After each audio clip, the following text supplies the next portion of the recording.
প্রধান উপদেষ্টার সাথে বৃহস্পতিবার সন্ধ্যায় রাষ্ট্রীয় অতিথি ভবন যমুনায় সৌজন্য সাক্ষাতের পর থেকে প্রকাশ্যে আসছেন না প্রধান নির্বাচন commissioner AMM Nasir Uddin. Vote গ্রহণ কর্মকর্তাদের প্রশিক্ষণের সমাপনী অনুষ্ঠান কিংবা সাপ্তাহিক প্রথম কর্মদিবসেও তিনি নির্বাচন কমিশনে যাননি।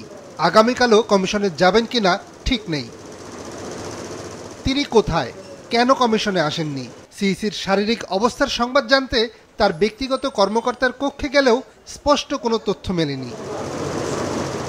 সিইসির অপেক্ষায় নির্বাচন ভবনে সকাল থেকে বিকেল পর্যন্ত অপেক্ষা করেন গণমাধ্যমের কর্মীরা। কেননা বৃহস্পতিবার প্রধান উপদেষ্টার সাথে কি কি বিষয়ে আলাপ হলো, নির্বাচন কমিশনের প্রস্তুতি, আইনশৃঙ্খলা পরিস্থিতি, কবে নাগাদ তফসিল ঘোষণা হতে পারে, এসব বিষয়ে দেশবাসীর আগ্রহের কথা বিবেচনা করেই দিনভর অপেক্ষা করেন গণমাধ্যম কর্মীরা।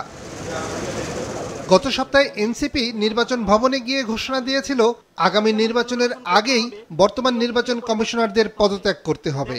তাদের অভিযোগ, বিগত সরকারের সময় করা আইনেই এই কমিশন গঠন হয়েছে।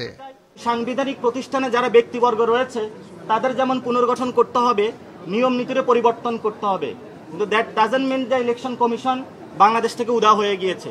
এই কমিশনকে আমরা পুনর্গঠন করতে চাই। নিয়াজ মোর্শেদ, মাছরাঙা সংবাদ, ঢাকা।